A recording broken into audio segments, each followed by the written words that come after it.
Tenemos a nuestra expositora Karina Mariani, es una amiga que ha aceptado venir a hablar sobre un tema que es controversial. En la Argentina hay cosas que ni se deberían plantear, ¿no? Pero hasta Julio Argentino Roca es controversial en la Argentina. Los pocos presidentes más exitosos y que más han hecho por el progreso del país. Sin embargo, hay que salir a tratar de explicar que una serie de mentiras y de mitos, la leyenda negra le puso Karina a la charla, hay que salir a refutar estas cosas que además están claramente demostradas a lo largo de la historia, ¿no? Así que Karina es licenciada en Ciencia de la Comunicación por la UBA, es periodista especializada en comunicación política y directora del Club de los Viernes en Argentina. Eh, Escribe asiduamente en la prensa y de hecho uno de los artículos que más impacto tuvo de los últimos que ha escrito es uno sobre Roca y esta cuestión que nos va a presentar hoy. De manera tal que ahora le voy a dar la palabra. Los saludo, te saludo a vos, agradezco a todos el interés. Aviso, me atajo, yo no soy historiadora, como bien me presentó Alejandro, un amigo, soy curiosa. Entiendo que dispara esta invitación, esta nota a la que hacía alusión Ale, y bueno, dividí para organizarme un poco sobre lo que nos interesaba charlar, en dos partes más o menos la, la conversación, así que voy a compartir y ustedes métanse, Ale, sentite libre. Esta charla no era tanto una charla histórica, sino una charla para pensar un poco, para pensar por qué, esto que vos comentabas, Ale, por qué un personaje de la talla de Roca, con abundante información bibliográfica, documental, fuentes y demás, se transforma de pronto en o un negado de la historia argentina o peor, un insultado permanente, una leyenda negra. Entonces, los voy a aburrir un poquito, una primera parte un poco histórica, quizás aquí en esta sala haya gente que sepa muchísimo más que yo de Roca, los escucho, soy curiosa, me gustan mucho las fuentes. De la parte histórica, además insisto, de escucharlos y ver qué es lo que tenemos todos respecto a este personaje, se trata de un personaje, voy a usar una palabra medio novedosa, shadowbaneado, ¿no? ¿Vale? Es una persona que o se oculta o se insulta. Y esto pasa, bueno, desde ya en el ámbito educativo, casi no están los manuales, no tiene sus efemérides, no hay actos escolares, no hay feriados, pero pasa también en ámbitos culturales, hay un enorme desprecio de la sociedad ante este hombre que consolidó el Estado argentino como lo conocemos, o mejor dicho, como solía ser, así de grande como supo ser. Estamos hablando de un tipo que agarró un desierto y lo convirtió en un milagro mundial. Creo que posiblemente ahí estén parte de las razones del desprecio. Después me gustaría habilitar como una parte más de corte ideológico, más de pensamiento, precisamente por lo que nombré recién. ¿Por qué esta persona es sistemáticamente sindicada como una leyenda negra? Yo creo que si hacemos esas nubes de palabras, lo primero que aparecería de Roca sería genocida, lo primero que se dice. Entonces, les pregunto yo a ustedes, ¿cuál es el motivo del ensañamiento con Roca? ¿Por qué un tipo de estas características es tan criticado? ¿Qué es lo que representa Roca? Esa es la pregunta fundamental. Me hago esta pregunta para saber por qué, aun cuando es ocultado, cuál es el miedo que se le tiene a Roca. ¿Cuál es la carga simbólica? ¿Cuál es la carga cultural? ¿Y cuál es la carga histórica que hay en la figura de este presidente que cambió una nación? ¿Y qué nación es la que nos interesa? Hago una primera partecita, seguramente son todos especialistas, pero nunca está de más recordar. A modo de noticiero, les cuento. En estos días, se van a cumplir 106 años del fallecimiento de Roca, el 19 de octubre, 140 del comienzo de su primera presidencia, y también es el 12 de octubre cuando entrega a Quintana luego de su segundo mandato. Así que fue 2 veces Roca presidente de la Nación. En un rato hablamos de su obra como presidente, en lo que para mí es uno de los mejores presidentes de la Argentina, pero esto también es un tema en el cual todos podemos charlar y debatir y pensar. Y nos vamos a detener un poco en el tema histórico de la operación de avance sobre las provincias patagónicas argentinas, basado, y me interesa mucho hacer hincapié en esto, en ese interés que tienen los detractores de Roca sobre el anacronismo, basado en el ideario del siglo XIX, ¿no? La cosmovisión de expresión territorial era un factor estratégico para las naciones en ese momento. Ale, vos me corregís si no es un paralelo más o menos de la misma época con el avance de los Estados Unidos hacia el Pacífico, ¿no? Exacto, sí. Estamos hablando de un proceso constitutivo de las naciones en esa época, un proceso civilizador, y en ese contexto, en ese ideario, en ese corte ideológico de ese momento especial de la historia, es en el que Roca hace su avance transformando a Argentina en una nación riquísima, por momentos en la más rica. Estamos hablando de que fue el país en su momento más poderoso a nivel económico del mundo, por encima de Estados Unidos, por encima de Alemania, de Reino Unido. El Madison Historical Statistics acá muestra que entre 1895 y el 96 Argentina no era uno de los países más grandes, era el número 1. ¿Tá? PBI más alto del mundo, por arriba de Estados Unidos, de Bélgica, de Australia, de todos. En ese momento en el que estamos en ese podio, Argentina tiene una de las economías más liberales del planeta. Me parece que esto es empezar a desandar, a ver el hilo de la leyenda negra. Esta economía liberal es la que permite a los argentinos empezar a trabajar el campo, a invertir y a exportar. En este sentido, Roca es el artífice de la economía más importante del mundo. Gracias a la expansión de la tierra, al trabajo, al capital, a su fuerte visión sobre la inmigración, y quiero hacer un hincapié aquí. Cuando tenemos las olas migratorias, los inmigrantes vienen a Argentina porque eligen, porque no es que es una lotería, vienen al país en donde mejor se vivía. Cuando se comparan formas de vida y desarrollos, hay que comparar peras con peras y no peras con tornillos. Entonces, el enorme afluente migratorio tiene que ver con este índice de bienestar que estamos viendo ahora. En fin, es importante destacar que pasamos de cultivar 2 millones de hectáreas a más de 20 millones de hectáreas. La producción de carne, de granos aumenta, vendemos al exterior, se comercia de una manera muy libre.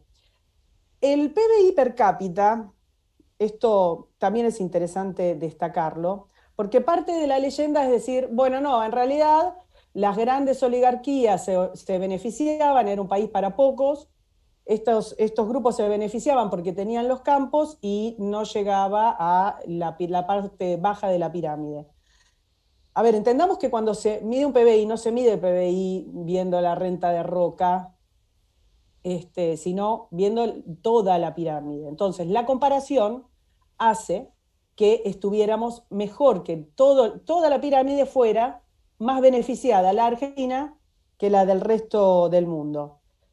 El incremento del que estamos hablando, de la producción agrícola, de la industria y demás, se refleja en muchísimo más empleo, más comercio, más beneficios para todos los habitantes. Obviamente en la distribución en la que se permitía fin del siglo XIX, principio del siglo XX. No hay que ser payasos con esto.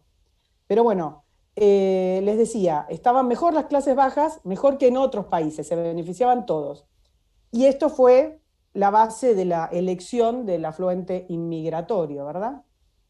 Y acá vamos a la parte que me parece que es como el caballito de batalla de quienes critican a Roca tan terriblemente, al tema mitológico.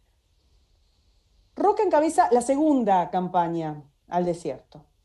Parece siempre que se habla de la campaña de desierto, parece que largó todo con Roca. Antes no había pasado nada y salticaban todos en las pampas, los más panchos, sin ningún tipo de conflicto. La primera campaña está a cargo de Rosas. Eh, y en este sentido yo tengo muchas cosas para criticar la Rosa, francamente, pero me parece que no hay que caer en el mismo anacronismo que estamos diciendo que se suele caer con Roca. Era otro criterio, era otro contexto político, otra organización nacional, pero estamos hablando de menos de 5 décadas, o sea, no es un cambio temporal enorme, ni de criterio moral, ni estamos hablando de una diferencia tan grande de tiempos. Pero bueno, es otro tiempo. Entonces, lo curioso es que quienes critican más fuertemente a Roca son adoradores de Rosas, notable. Nunca se habla de lo que pasa con la campaña de Rosas. Al contrario, suelen ser fanáticos defensores. La campaña de Rosas es una campaña más bien de escarmiento, no es una campaña tan similar conceptualmente a la de Roca. Voy a darles algunos datos que surgen de escritos del historiador Ruiz Moreno, que se publican en la Gaceta Mercantil del 33, de 1833.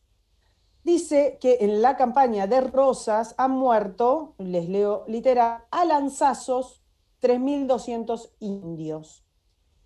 Luego, unos años después, justamente en 1841, la legislatura bonaerense declara a Rosas héroe del desierto. Y lo declara héroe del desierto porque, vuelvo a leerles literal, nuestra campaña ha exterminado a más de 20.000 belicosos indios. La verdad, Ale, vos sabés más o menos cómo estaba la demografía en ese momento. A mí me parece que lo más cercano es la primera cifra, que es la que efectivamente lanza la hemeroteca, más cercano a los 3.200. Sí, Entonces, vos sabés sí, que yo siempre hago ahí como un apartado en esto, ¿no? Porque de alguna manera como que Roca es culpable por haber sido exitoso, porque habiendo matado mucho menos indios, eh, logró lo que se venía buscando desde la época de la independencia, porque el problema de la frontera con el indio es algo que surge, bueno, primero desde la época de la conquista, pero luego de que el país es independiente, ¿no? Yo la cifra que tengo es más cercana a la primera, ¿no? A estos sí, sí, 3.200 indios. Por puse otro las dos lado, porque no hay, claro. por otro lado, es interesante ver, cuando se habla de estos números de población, siempre son aproximaciones, ¿no? Ahora, es probable que para darle más realce al propio Rosas, se haya dicho, bueno, exterminó a 20.000 y si hubieran podido ponían que exterminó a 100.000, pero no había 100.000. Exactamente. Y esto nos lleva a la cuestión, y ahí te dejo continuar, ¿no? Pero esto nos lleva a la cuestión de ponerse en el tiempo, ¿no? Porque vos hablabas también de la época de la civilización, civilizador, etcétera. Y claro, en el siglo XIX la civilización era la civilización occidental. Estamos en plena revolución industrial, estamos en la época del positivismo filosófico, la ciencia. Fíjense que además Roca y compañía, una de las cosas que van a tener y que por un lado también explica esa visión negativa, Roca es el que promueve la laicización de la educación, es el que promueve la separación del Estado de la Iglesia. Y en eso lo deja en un grupo de nefastos para muchos, ¿no? Donde se va a complicar, ¿no? En esta cuestión que que luego obviamente vamos a ver en la década del 30 y ni que hablar en el 40, cómo la iglesia vuelve a estar cerca del Estado, sobre todo después del golpe de 1943, ¿no? Pero para no irnos muy lejos, y ahí te paso la palabra, es decir, que los que resaltan la figura de Rosas no hablan de esta campaña al desierto, y en todo caso cuando hablan la ponen en contexto histórico, y cuando van a hablar de Roca, ¿sí? Resulta que la descontextualizan totalmente y empiezan a hablar de genocidio, algo que no existía en esa época. ¿Sí? Sí, son 40 años de diferencia, un poquito más. Sí, pero digamos, ni existía en 1830 ni existía en 1880, porque el concepto de genocidio empieza a ser, es algo más del siglo XX, ¿no? Y además, que el número de Roca, vos seguro ahí te vas a meter, es menor Sí, que el que mató Rosas.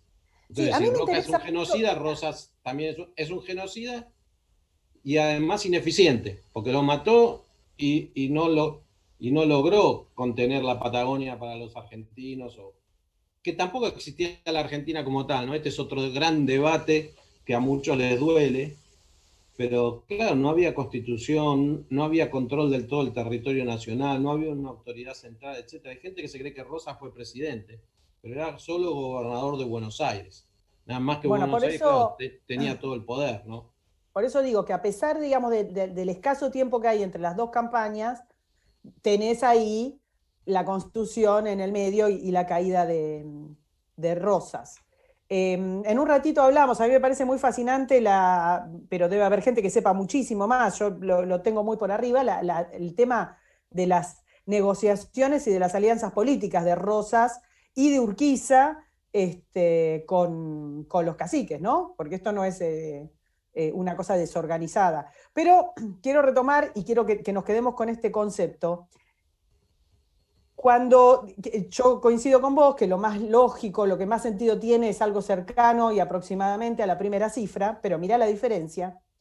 Este, lo importante es entender que los que aumentaban el número de muertos eran los amigos de Rosas y en su momento los amigos de Roca. O sea, estaba bien visto el matar a los indios. ¿Estamos? Entonces, cuando se ve exaltación, hay que ser un poco frío, tratar de ir a la lógica y entender qué es lo que hiciste vos, Ale, y entender que cuando se habla de 20.000 belicosos indios será para exaltar los logros rosistas. Entonces, aumentar el número de muertos en esa época es campaña positiva. Cuando te dicen, no, y salió en tal, es campaña positiva en ese momento. Entonces, bueno, en fin, Rosas termina, 25 de marzo del 34 termina la campaña, deja algunos fortines. El objetivo de Rosas es aniquilar a los indios, incluyendo a los prisioneros. No estoy criticando a Rosas en esto porque es el mismo anacronismo. No se tomaban prisioneros, no existe el tema de las convenciones respecto a los prisioneros de guerra y todo esto. Hay una carta que envía Rosas al coronel Ramos, deja destacado con 300 soldados y 100 indios amigos. Había muchísimas alianzas.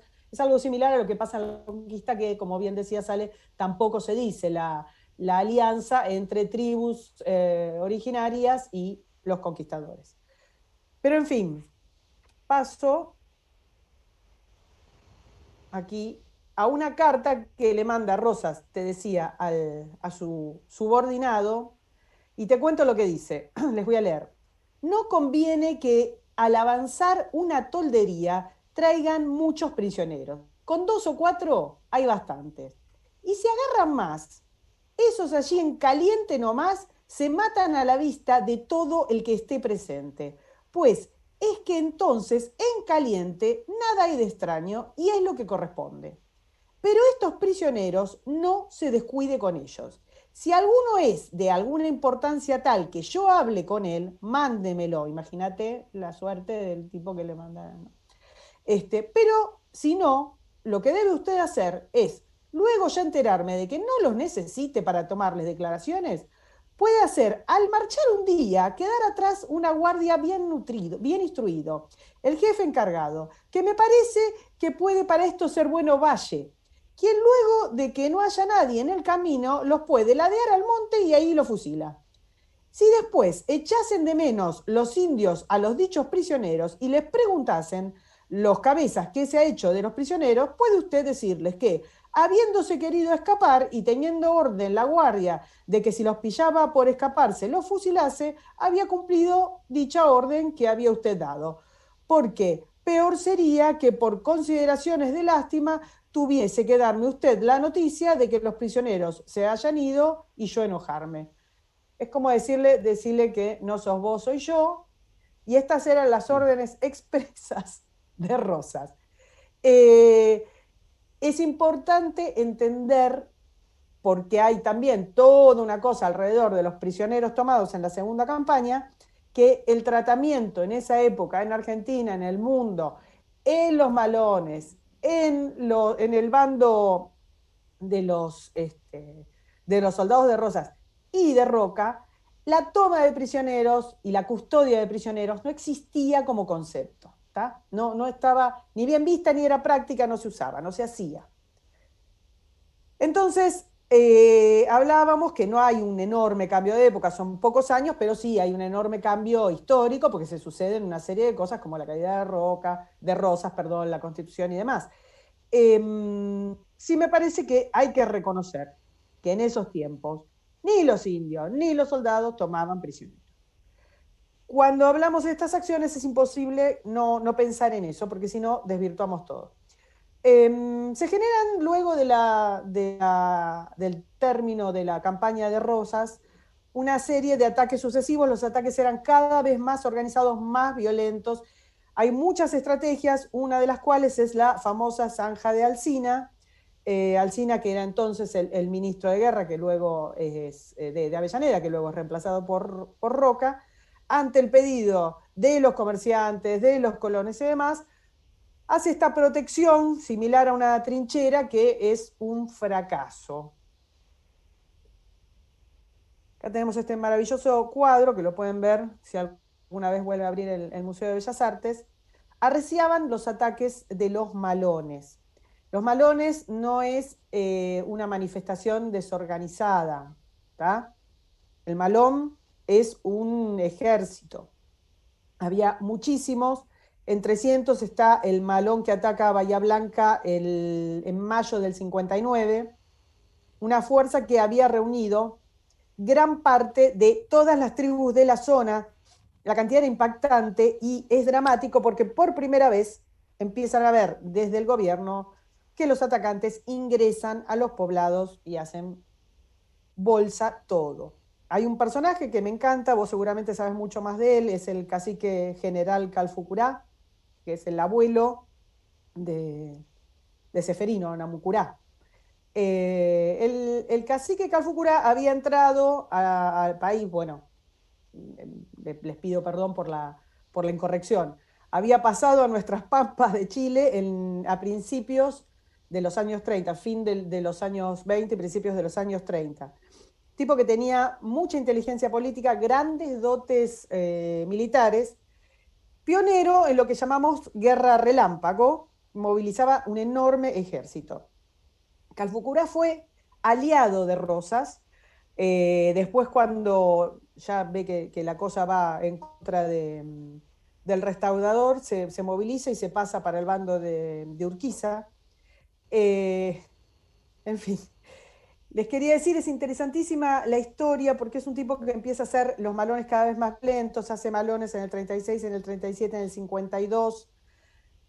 Hace el malón grande roba 300.000 animales y se lleva a 500 jóvenes blancas esclavas. Es el fenómeno de las cautivas, de la que tanto escribió Echeverría. Los animales y las mujeres se vendían en Chile. Esto era una organización comercial y era una organización militar. Bueno, durante las guerras estas de frontera que comentabas vos, Ale, la evaluación de la victoria o de la derrota se medía en el ratio que te daba entre los muertos tuyos y los del enemigo. ¿Vamos?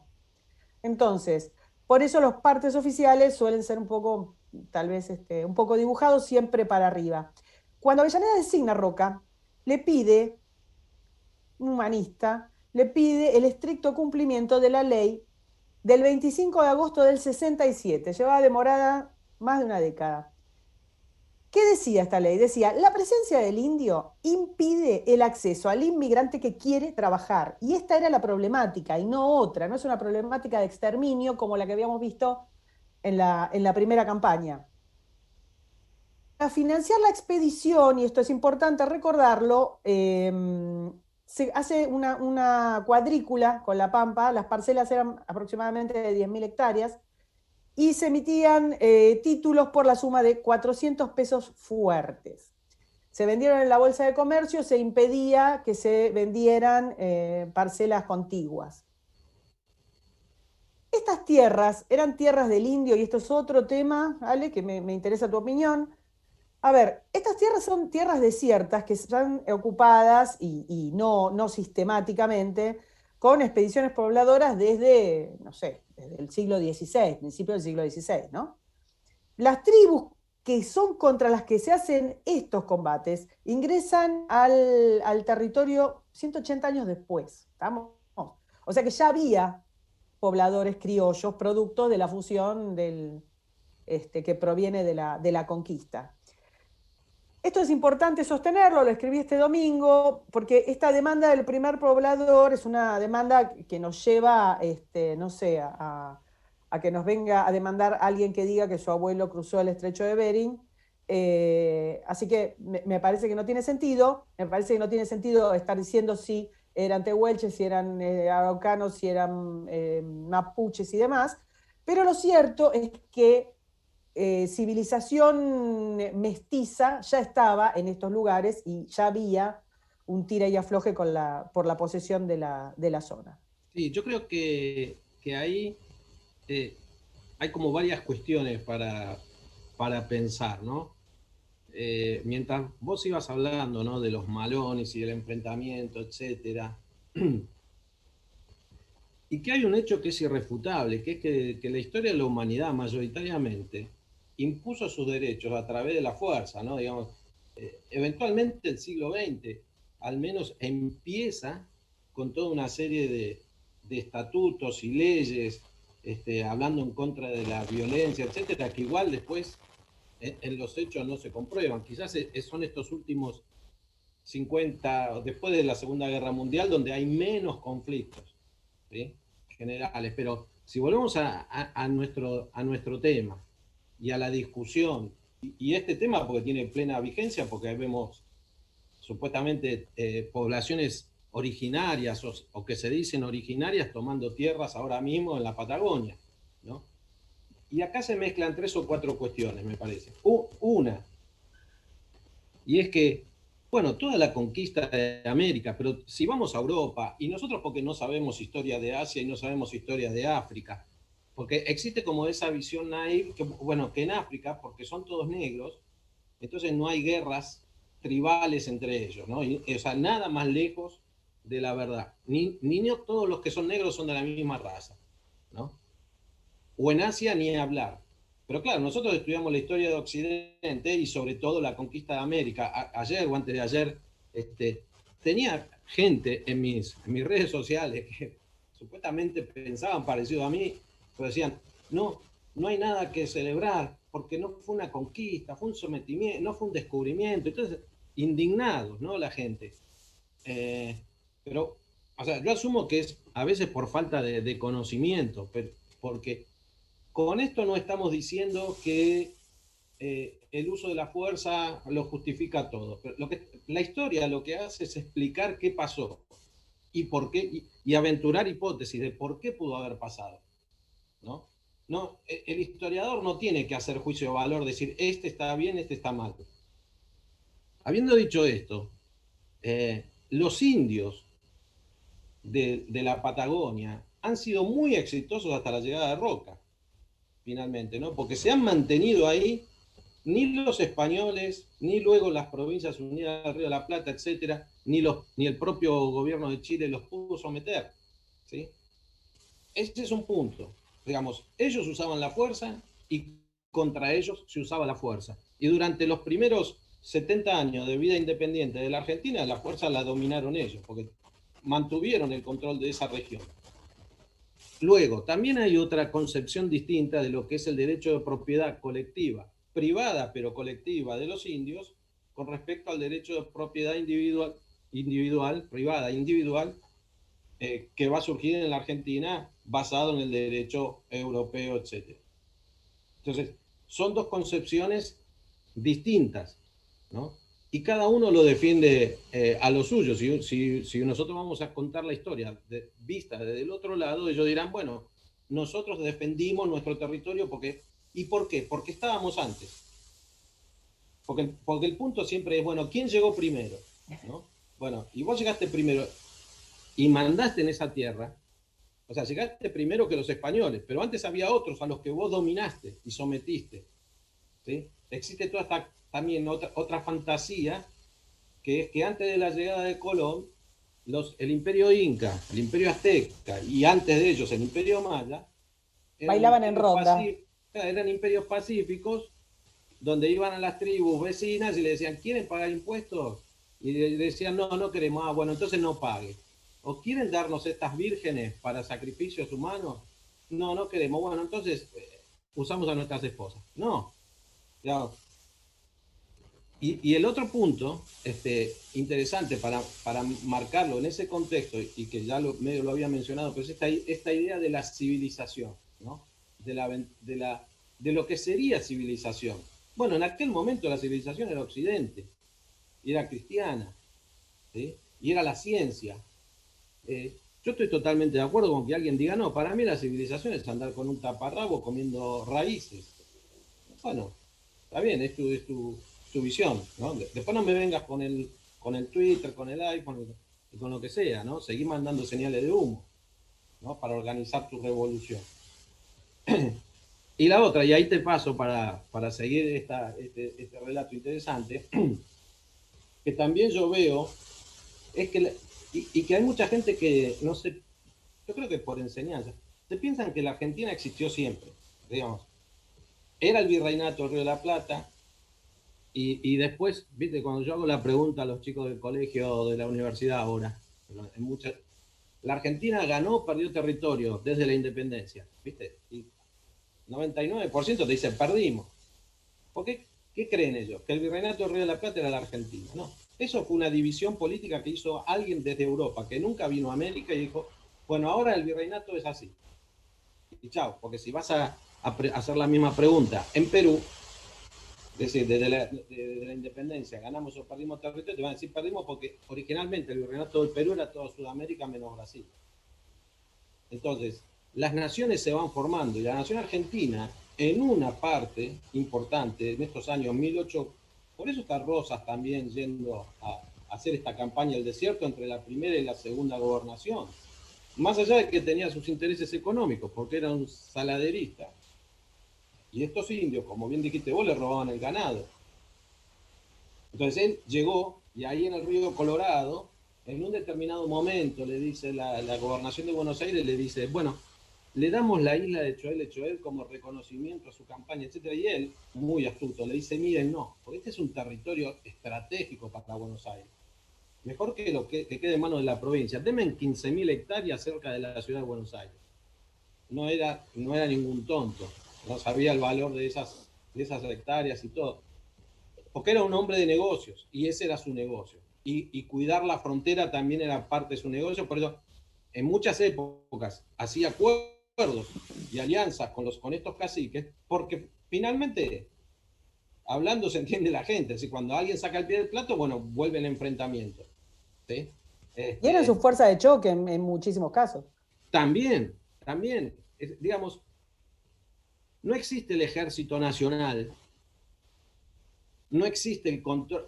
Digamos, la gran diferencia que va a hacer Roca a partir de 1880, quizás ahora vos te metes por ahí, por eso lo dejo, es, bueno, y lo que le permite hacer todo lo que vos señalaste al principio, de crecimiento que se da, es tener un poder presidencial realmente efectivo, más allá del nombre de ser presidente. Él tiene un control efectivo en todo el país porque finalmente la frontera quedó consolidada. Y esto quería decir, que no sé si vos vas por ahí, pero paradójicamente, los mismos, y esta es la incoherencia, ¿no? Los mismos que hablan hoy a favor de las tomas de tierras en la Patagonia, son los mismos que después van a Naciones Unidas y se quejan porque los ingleses tienen las Islas Malvinas. Entonces, o sea, lo critican a Roca por haber incorporado la Patagonia. O sea, ¿qué preferían? Que la Patagonia esté en manos de Chile. Porque ese es un contexto, además. ¿Por qué se hace la campaña en ese momento? Porque Chile estaba teniendo dificultades con Bolivia en el norte. Y ahí... En ese sentido, la visión de Roca es fundamental, porque se da cuenta que Es ahora o es nunca, ahora o dice más nunca, o es menos. exactamente ahora o nunca. Bueno, entonces, solo eso, y ahí seguí vos con lo que iba. Yo a veces me excedo. No, por favor. Paso acá. Bueno, esta es la famosa zanja de Alsina. Quiero referirme un poco al tema del malón. El horror del malón es algo que, que medio se oculta también. Esto era un sistema económico, además de militar, muy aceitado, ¿no? Con muchos, con muchas redes tendidas.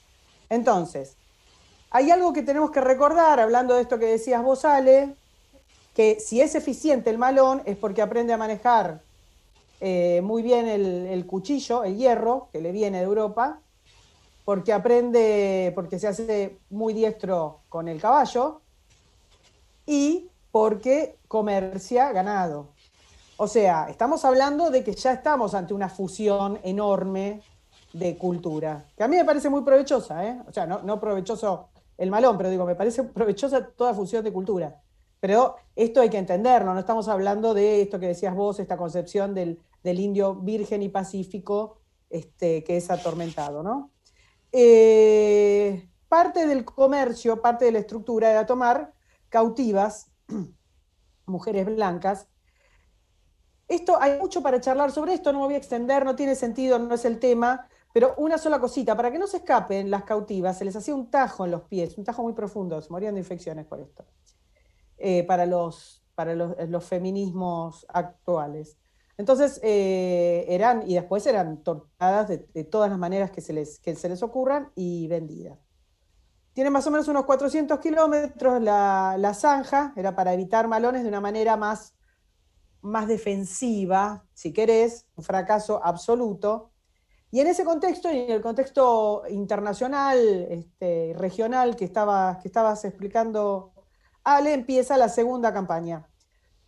La segunda campaña, la campaña que hace Roca, está ordenada por el Congreso Nacional en el 78. ¿Estamos? Es una orden, es un debate que hay en el Congreso, es una ley.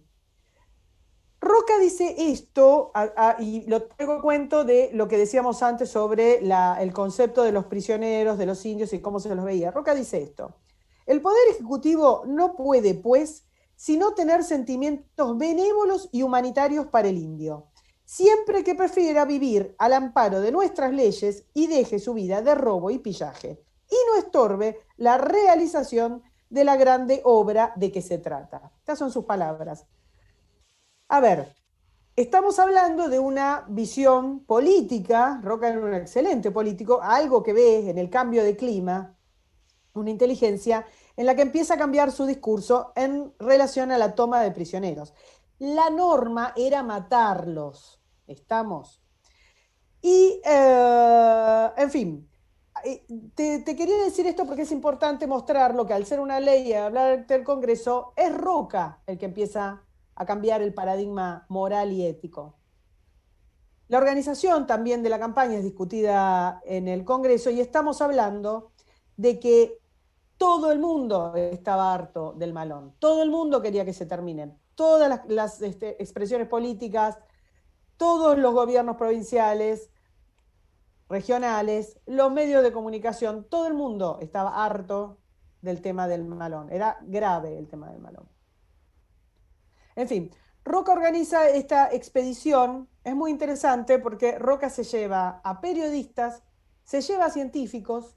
Esto es parte de lo que él después va a utilizar para sus investigaciones sobre las tierras y sus potencialidades.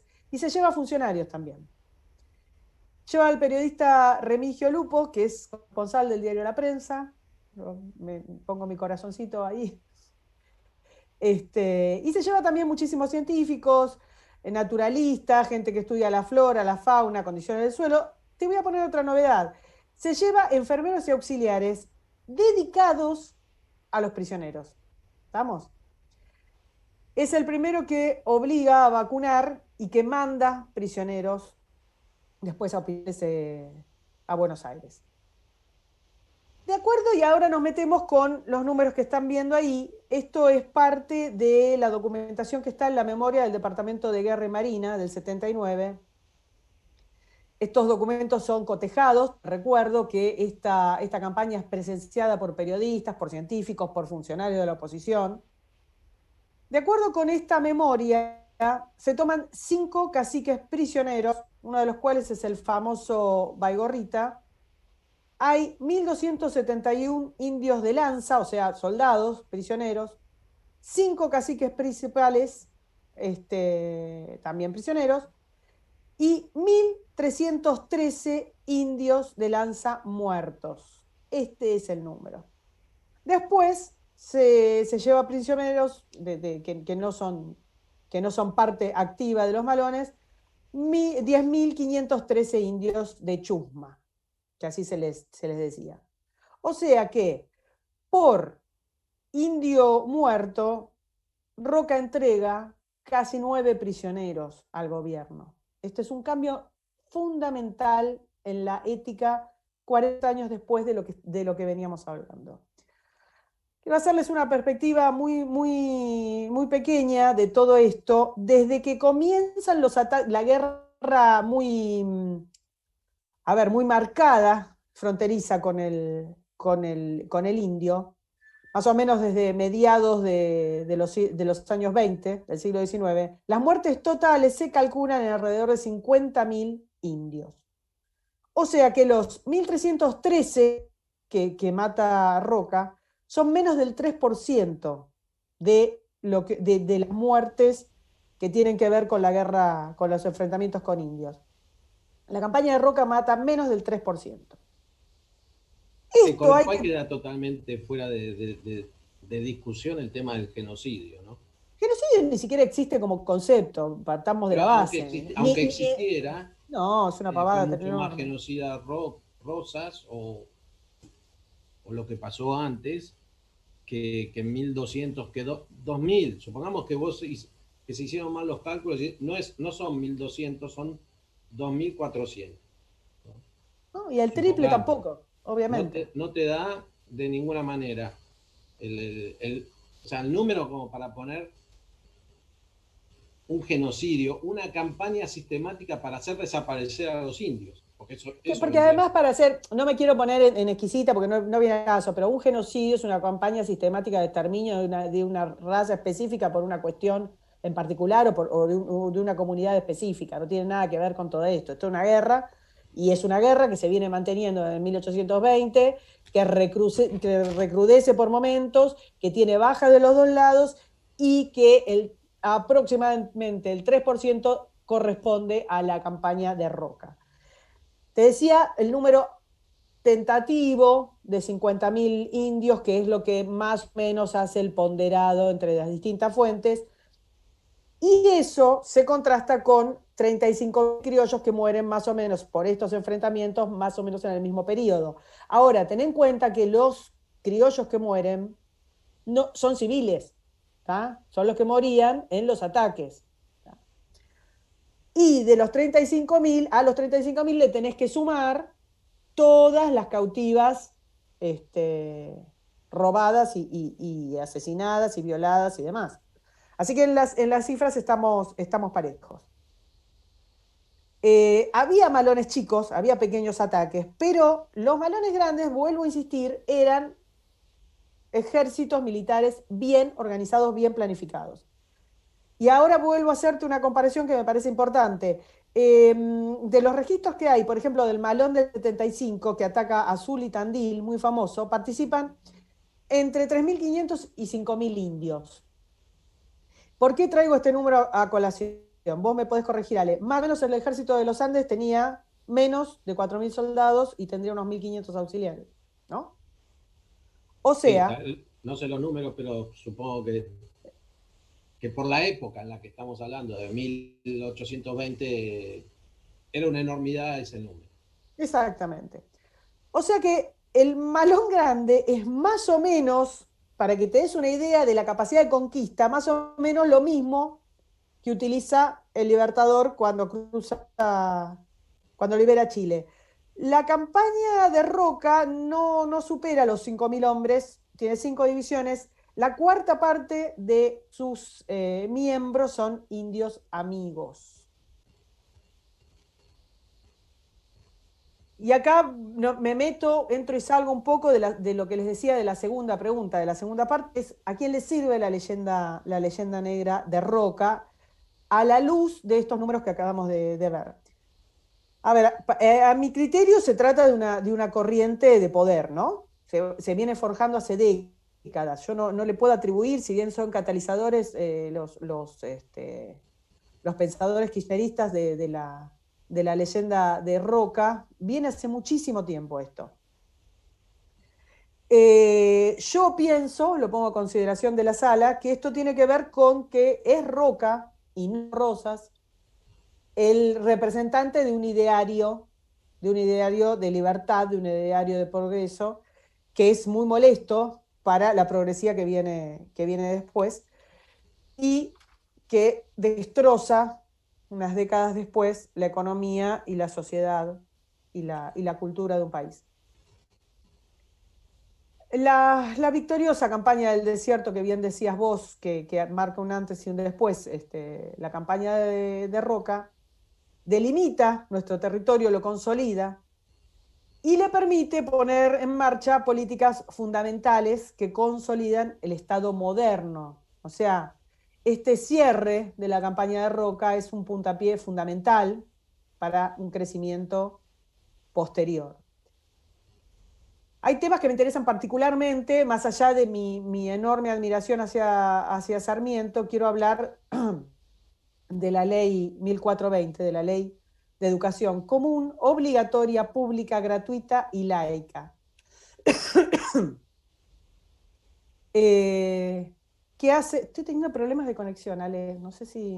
Yo te estoy escuchando bien, te veo bien. Bueno, si se corta, retomo. Sí, ¿Qué hace esta ley? Que además protege la enseñanza de las escuelas privadas. Para la época, menos de un tercio de los niños estaban escolarizados. ¿Qué logra hacer esta ley de Roca? Poner a la Argentina entre la nación más alfabetizada de América. A ver si alguien me puede decir que estamos hablando de un oligarca que trabajaba para pocos y que le interesaba para pocos. Su plan de educación incluye específicamente los sectores postergados. De hecho, en su segunda presidencia se pone específicamente con las provincias patagónicas, con su tema educativo. Su iniciativa termina ampliando la cantidad de escuelas hasta llegar a 1880 y ampliando la cantidad de docentes hasta llegar a 5.348 cuando termina su segundo mandato. O sea que es Roca el artífice de la revolución educativa. Roca firma, y acá estamos en el tema educativo. Ahora voy al tema, si querés agregar algo, Ale, si no sigo. yo voy viendo digamos, hay gente que va haciendo preguntas, yo prefiero que las haga al final porque después van a pasar todas de largo. Yo las estoy viendo las preguntas, pero no voy a abrir todavía preguntas porque si no nos desordenamos un poco. Pero solo para Hablás y tomo mencionar, agua. sí, dale, solo para mencionar dos o tres cosas. Eh, Vos planteabas ahí el tema de cuándo Roca y la generación del 80 en general, lo que se llama la generación del 80 en general, dejan de ser bien vistos. Y es principalmente a partir de los años de 1930, ¿no? Pues ya entrando en el siglo XX, Un poquito más. empiezan a correr los años, empiezan a correr las ideas nacionalistas lentamente, empiezan a subir. Hipólito Yrigoyen es uno de ellos, ¿no? Luego Alvear hace como como un contrapeso de esto, ¿no? Cuando se dividen los radicales en personalistas y antipersonalistas. Pero en 1930, después de la crisis del 30, los nacionalismos en Europa que ya están fuertes, el fascismo, etcétera, ahí surge la corriente nacionalista revisionista de la historia, ¿sí? Entonces se empieza a revalorizar a Rosas, ¿no? Y se empieza a criticar al liberalismo. Acá hay que hacer también una aclaración, ¿no? Que es que los primeros que empiezan a escribir la historia, el primer gran historiador de los argentinos es Mitre. Y Mitre escribe la historia oficial liberal, ¿no? Donde Rosas queda pésimamente mal parado, ¿no? Es decir, acá muchas veces los que son liberales o tienen esta visión tan así, como ven que hay un desmanejo tan grande del otro lado, tratan de compensar como defendiendo lo otro que aún a mí me parece que no está mal, está mal. Mitre es un político escribiendo historia, y escribiendo la historia que él mismo participó y escribiéndola de la forma que él la quiere contar, y eso está perfecto. Pero no debemos perder de vista en función de qué está escribiendo Mitre y cada uno de los que escribe. Cada uno de los que escribe vos cuando escribís un artículo estás escribiendo en función de tu visión de la realidad, ¿no? Entonces yo te digo, bueno, ¿de dónde viene? ¿Qué está diciendo? ¿Por qué me está queriendo decir esto? ¿No? Esa es la cuestión. Y entonces, Sí, la corriente el odio a Roca tiene que, bueno, su laicismo es fundamental para que no sea defendido ni por un lado ni por el otro, ¿no? bueno, ese es un punto central, ¿no? Roca es el que adopta como su lema de gobierno paz y administración. Era un producto del positivismo. También hay mucha gente que los enmarca todos como liberales y ya no es, o sea, Roca no es lo mismo que el pensamiento de Alberdi y que Sarmiento, es otra cosa, es la centralidad del poder, ¿no? Roca es la Es otro centralidad del mundo, por poder. otra parte, es otra cosa. La ley de educación primaria, obligatoria, gratuita y laica, esa es una declaración de principios hacia dónde van. No olvidemos que en la época, como dije antes, del pensamiento del positivismo científico, la idea de que el progreso es indefinido y viene por el lado de la ciencia, no de la iglesia. De hecho, la iglesia se separa del gobierno, ¿no? El Vaticano tiene 3 o 4 años en la época de Juárez Sí, Selman, sí. que es el sucesor de... Vuelve a la segunda presidencia, retoma las relaciones. Exacto, Tenía que pero ponerse porque... pañuelito naranja, no sé cuál es el pañuelito de la Bueno, separación. sí, bueno, yo me perdí con los colores, eh, pero entonces, y, y ya en los años de ahora, en el siglo XXI, con el kirchnerismo y todo, hay como una vuelta de exacerbación de estas ideas, pero yo ya diría ya revisionistas, viste, de Villique, no de Paca Paca ahora, ¿no? O sea, El no tiene Felipe nada que ver con los Peñismo, el hermanos Felipe Peñismo, Irasuta, con los Lugones, claro. con José María Rosa, con Jorge Abelardo Ramos, etcétera. Es decir, gente que piensa totalmente distinto, que hace un revisionismo histórico muy fuerte, pero con ciertos fundamentos, con ciertas lecturas, con ciertos argumentos, ¿no? Lo de ahora es algo mucho más Cualquier light, cosa. porque además al público al que se dirigen es mucho más light. Ahí alguien hacía el pasar, decía, ponía ahí en el chat, bueno, claro, que es más fácil creer cosas que no son funcionales a nuestras creencias que no. Y por eso es más fácil, bueno, esto fue un Eso se genocidio. llama, no quiero salir del tema histórico, pero eso se llama sesgo de confirmación. Nosotros los argentinos lo tenemos muy desarrollado. Porque, Nos- pero no sé si solo los argentinos, quizás acá somos más, uno se da más cuenta en los lugares donde lo sufre, ¿no? Pero pues, si vos ves en Estados Unidos y en Europa, gente derribando estatuas de conquistadores, de No, gobernadores locura, del locura. pasado, de este luchó en la guerra civil, etcétera, y entonces, o que ahora Washington no va a poder tener estatuas porque tenía esclavos. Bueno, pero era un Ale, hombre del siglo XVIII, han derribado la estatua de Cervantes, que fue él mismo esclavizado, o sea, claro. estupidez. Sí. Bueno, ahí te dejo, Han miro el hecho reloj. barbaridades. Bueno, quería, Tenemos 10 minutos más, así dejamos 20 para uy, preguntas. voy rápido. Quería hacer hincapié en el tema de la educación. Voy al tema del territorio. Roca firma los tratados con Chile, que aseguran la Patagonia, Tierra del Fuego, el límite de la cordillera. Voy súper rápido. Hay una cosa muy interesante que es para meternos, para entender cuánto hemos retrocedido. Roca inaugura la diplomacia presidencial, la reunión entre presidentes, la concordia basada en esa diplomacia. Imagínate, después tenemos cancilleres que se van de una foto. Anexiona los territorios nacionales. No sé si es necesario que los nombre todos, después si alguien quiere le paso el power. Eh, Vuelvo al tema del pensamiento hacia la gente en general, no hacia pocos, hacia la idea del argentino y aunarlo. La ley 4349 crea la caja de jubilaciones y pensiones primera previsional, de primera idea de previsión social, Roca. No, creí que había sido Perón que nos daba la jubilación a todos. Claro, Perón nos dio todo, Perón nos dio, como la vaca nos da la leche. Entonces, caja de jubilaciones y pensiones.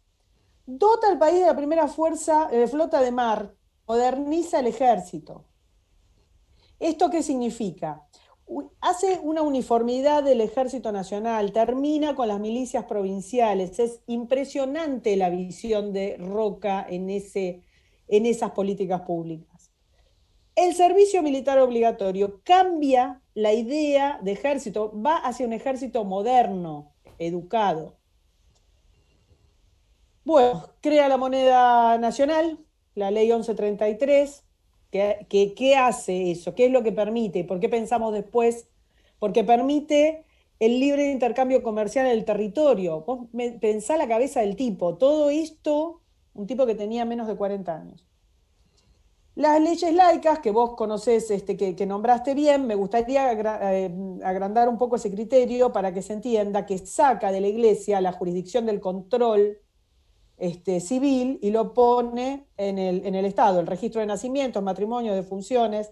Esto es lo que pudre la relación con la Iglesia, la retoma después en el segundo mandato. Voy a otro de los temas que me parecen fundamentales para entender la cabeza de Roca, que es el informe Vialet Macé. Si andan por Corrientes, se venden creo que por 2,50 pesos. El informe que le encarga a Juan Vialet Macé es un informe en el cual Roca quiere conocer, entender la situación de la clase obrera, de las comunidades indígenas y de los sectores marginales.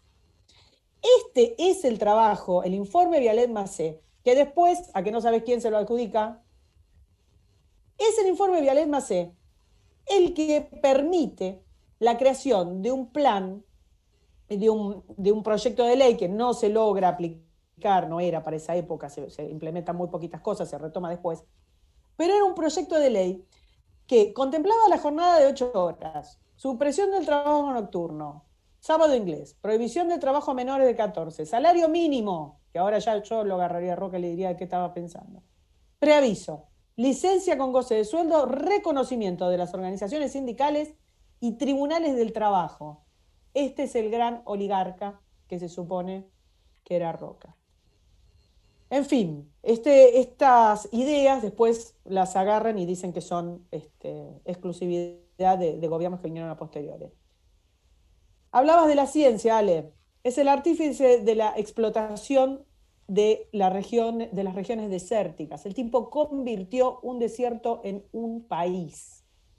Estudios de tierras, estudios para explotación de las aguas, investigaciones de cultivos adaptables, manda a traer especies este, para la pesca, estudio zootécnico de ganados, estudios para perforaciones petroleras. Desarrolla todas las industrias que están en ese momento y más. Primeros observatorios meteorológicos. Bueno, no me quiero extender. La industria regional, frigorífica, vitivinícola, azucarera, talleres. Y el tema de promover la inmigración. A ver, ¿qué se permitía? Que los inmigrantes vinieran con sus elementos de trabajo sin pagar impuestos. La residencia sin costo cuando se instalaba en el hotel de los inmigrantes. El traslado gratuito a las colonias donde fueran a residir. Y una cosita más, promulga la ley de elección por circunscripción uninominal que permite al primer diputado socialista de América, que es Alfredo Palacios. Ese es Roca. Me paso de fanática a veces. Bueno, esta es la obra de Roca, ¿no? La que acabo de escribir. Ahora vamos, aquí tenemos al historiador Osvaldo Bayer, en su momento planteaba, les voy a decir esta palabra, es increíble, desmonumentar a Roca. El planteo de Bayer no es un planteo suelto, es un planteo que tiene un contexto, por eso digo que es muy anterior a lo que tenés ahora. Un par de ejemplos, además de que quería sacar la estatua de Roca en la Diagonal Sur. La avenida, en Río Gallegos, la avenida Roca se pasa a llamar, adivina, Sí. te doy 7000 posibilidades. Néstor Kirchner. En Tierra del Fuego, el lago Roca le ponen Asigami, una voz indígena. La escuela antártica número 38, que se llamaba Roca, en la base Esperanza, se pasa a llamar Raúl Alfonsín. Y así, millones de ejemplos que tengo para darte con esto. Una cosa más dolorosa, porque una cosa es verlo en Bayer. Hay otros historiadores, Sarasola, García Canclini, que entran en la corriente indigenista y se le meten todos con Roca, millones. Pero para la época en la que van a cambiar el billete de Roca, van a cambiar el billete de 100, lo cambian por el Evita, a Roca. Por ejemplo, María Sáenz Quesada, que es una historiadora interesantísima, que fue parte del proyecto, de uno de los proyectos de revistas históricas más interesantes y que fue en su momento secretaria de Cultura de la Rúa, dijo, lo pueden googlear esto, está en una nota del diario La Nación. Por fin, como muchos reclaman, los billetes de 100 pesos con la efigie de Julio Argentino Roca empezarán a retirarse de circulación para dar pasos a rostros más acordes con el rumbo que ha tomado la República. Este retiro, que devuelve al general Roca al ámbito más recoleto de la historia, invita a revisar su papel en la construcción del país y a evaluar si tuvo sentido o no elegirlo entre muchos para representar su billete más valioso. Bueno, ahora creo que no sé si alguien me hace la comparación, creo que estamos hablando de centavos de dólar, así que no es más el billete más valioso, pero esto es lo que decía Sáenz Quesada. A ver, en la misma tónica tenemos, pagados con nuestros impuestos, una serie de publicaciones que son armadas, hechas y firmadas por Marcelo Balco, investigador de la UBA y de la Cátedra de las Madres de Plaza de Mayo, que dice: minar e invalidar la imagen construida por los aduladores del general Roca inserta en monumentos, billetes, plazas, avenidas, calles y pueblos, es lo que hay que hacer.